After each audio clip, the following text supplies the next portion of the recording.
Hello students, in this video you will be learning about agglomeration and agitation. So let us first see about agglomeration. Agglomeration is a process wherein native particles are assembled to form a bigger agglomerate in which the original particle can still be distinguished. Okay, agglomeration is nothing but a clumping process. Okay, the small particles will clump together to form bigger agglomerates. When you break that clump or the agglomerate, the individual particle you will get will be like the original particle itself. Okay, it will be, each particle will be distinguished.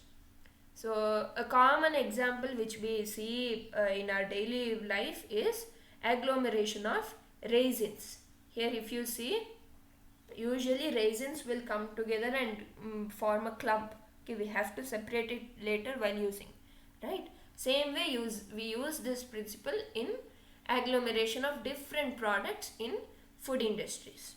So some application include easy flow flow of table salt, dispersible milk powder and soup mix, instant chocolate mix, beverage powder, compacted cubes for nutritional intervention program, then health bars using expanded puffed cereals.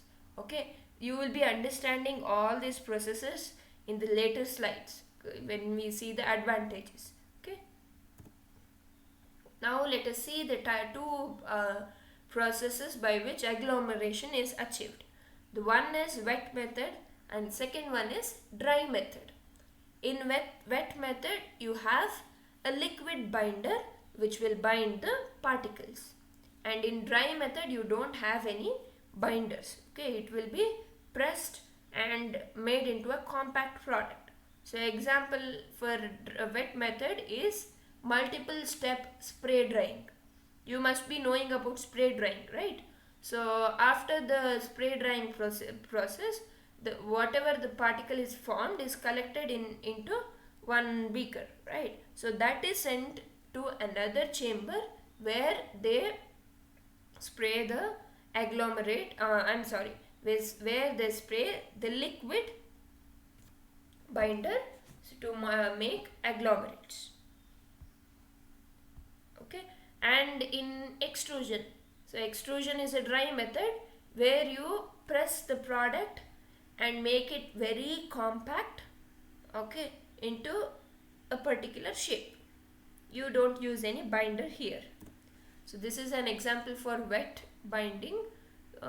See, this is the binder and this is powder. So that will combine together to form a liquid bridge initially, that will still more get closer, and then it will form a solid bridge, and finally it will form a clump which is snowball like structure, which is nothing but an agglomerate. Okay, let us see the advantages of food agglomeration. The first one being dust reduction. Okay, you can guess by by seeing the name itself, right? So if you have a product in powder form, the dust coming out when you open the package or when you are closing it, you might have experienced it, right? So when you are opening and closing it, the dust coming out will be more. Okay, this can be reduced by using agglomeration. In agglomeration, you will be combining it and making it into a particular shape, right? There is no chance of dust coming out from it. Next one is improved flow. So how is it achieved by agglomeration? The flow improvement occurs as the larger and more spherical particles is more easily pass over each other than the smaller particles. Okay, you can imagine this. So if you want to push the smaller particles, the powder, it is very difficult, especially in industries. Okay, if it is in spherical form, it will flow easily.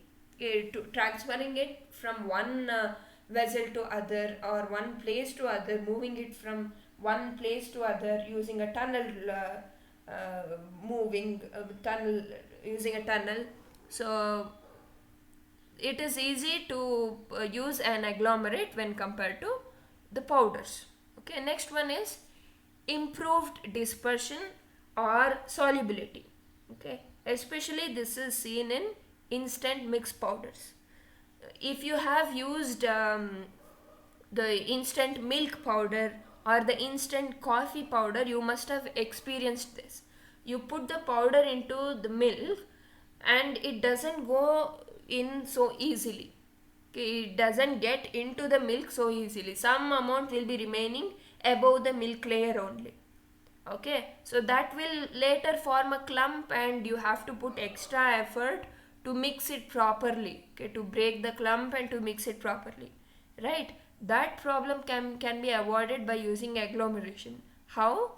Because of the weight of each agglomerate, the product you put, the instant powder or something, instant agglomerate, if you put, it will go and settle, it will penetrate the liquid surface and settle down.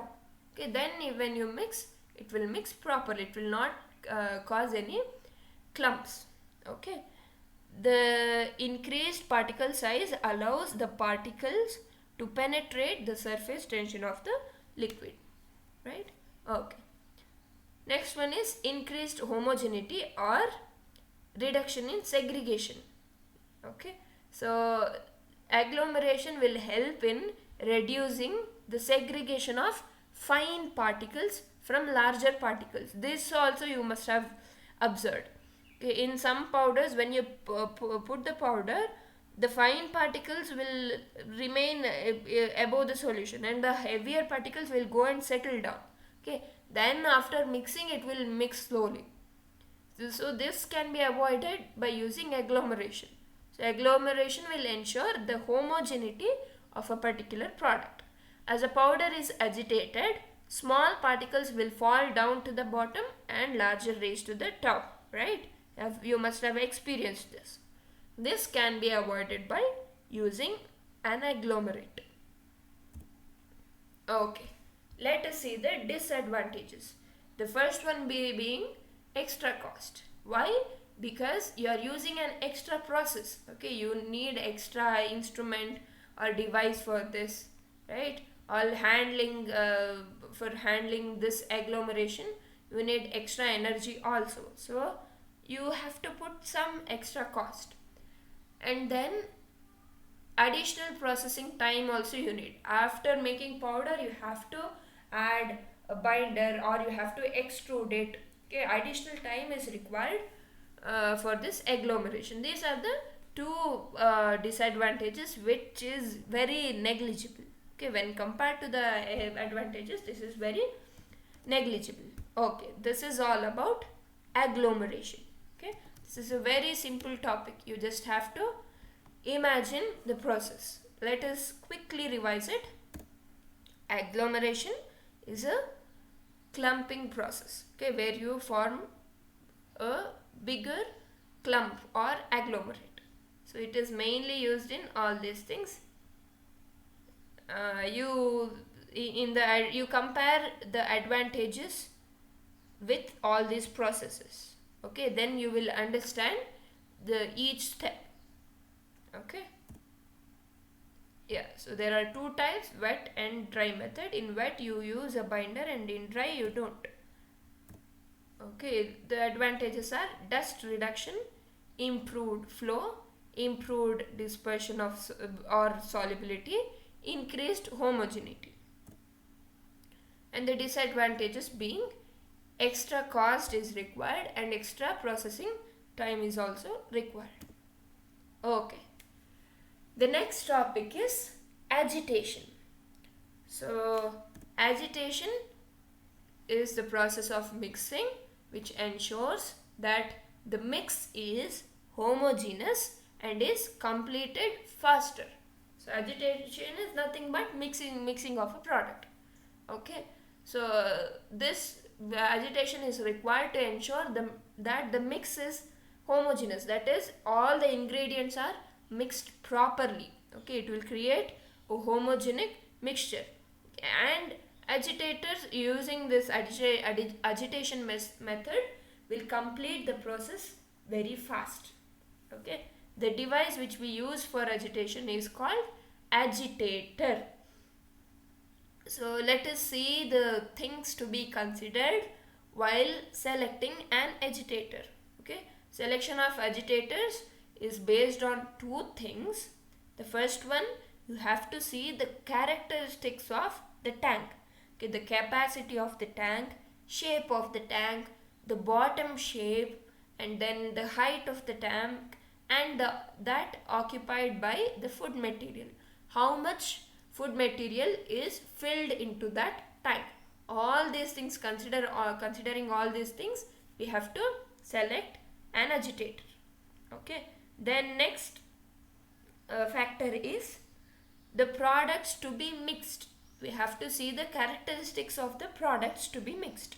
Okay, so we have to see the density, viscosity, temperature, and other properties of the products which will influence the mixing process. Okay, the process of mixing is concerned with all combinations of phases, of which the most frequently occurring are, so we will be mixing, we will be having a mixture of different phases of food. Okay, so the first one can be gases with gases. Okay, or we will be mixing gases into liquid. Okay, here the gas will be in the second one, the amount of gas will be more than the liquid. Okay, so this is called gas dispersion. Finally you will have kind of aerosols, and then liquids into gases. So in spraying and atomization, you use this liquid mixed with gases. Okay, then liquid into liquid. So dissolution, emulsification, and dispersion. This is one of the very common mixing process. Liquid with liquid we use a lot. Then paste with another paste, or a paste with a solid. Paste is a semi-solid, right? So it is liquidy but it is still solid. So you can mix a paste with solid, or you can mix with a paste with another paste. And then last one being solids with solids can also be mixed. Mixing of powders. Okay, so you mix two powders means you will be mixing two solids. Let us see the types of agitators. Okay, yeah, it's basically the types of impellers. So impellers are nothing but they are the actual rotating machines inside the agitators. Okay, the agitators contain a rotor, which is nothing but a rotating machine inside them, called impellers. Okay, there are two types of impellers. The first one is axial flow impeller. Okay, as the name says, so the product flows in different axes. If you observe here in the picture, so one wing of the impeller is above and this goes below, this goes above, and it is tilted also. Okay, this will allow the product to move in different axes. Okay, the second one is radial flow impeller, where it will flow radially. Okay, in a circular motion it will flow. It will not have different axes. In the same axis it will flow. Okay, so under these axial and radial flow impellers, you have many kinds of impellers. Okay, a lot of different varieties of impellers are used in food industry. These are some examples. By looking at the pictures itself, you can come to know whether it is axial or radial. Okay, so if you look at this anchor blade, so this is a, what is it? It's a radial impeller. So this is also a radial impeller. So this one is not in the same axis if you see properly. This is an axial impeller. This is also an axial impeller. This is also an axial impeller. Okay, hope you are able to make out the difference. You don't have to remember all these names. just for your knowledge. So how different varieties of axial and radial impellers are there. Yeah, let us see the application. So the applications include: agitators are required for feeding, wine storage tanks, chocolate, preparation of all types of sauces and creams, mixture of drinks, juices and alcohols, oils, all types of dairy products like milk, yogurt, cheese, butter, and beer. Okay, so all these liquid juices and all, it will be mixed using an agitator. Other applications include: application agitation is used in major processes like blending, heat transfer, homogenization, in reactors, suspension, storage, continuous reaction, fermentation, and hydrogenation. Okay, so in heat transfer, it is mainly because we have to make sure that the heat is equally distributed throughout the product. Okay, that's why constant agitation is required, okay, to make sure that heat is equally distributed. And in homogenization, of course, we want a homogeneous product, so agitation is required.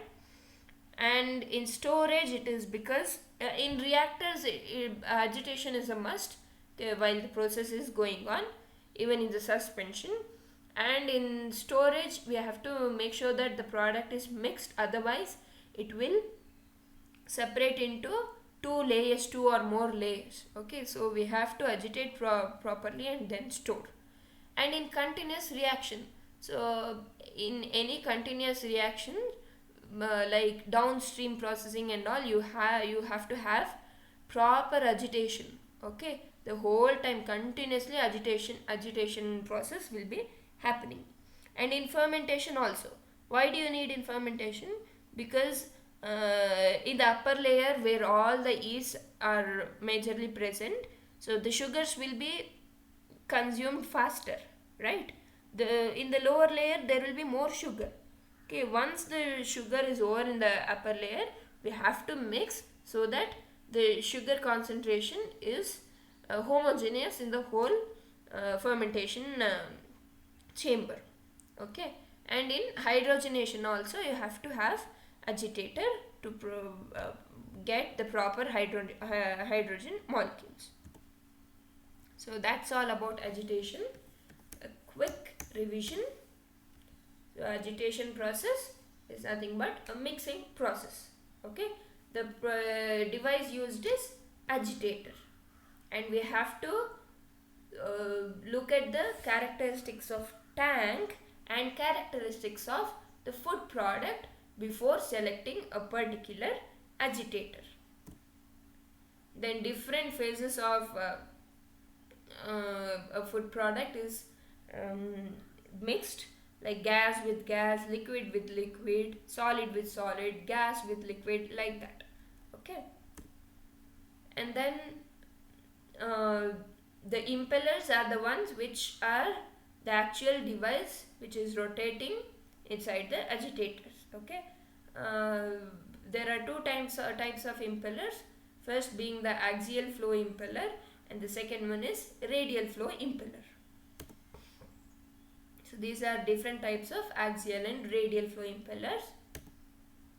So application being mixing of various types of drinks, and then agitators being used in various processes. Okay, yeah, that's all about agglomeration and agitation. Thank you.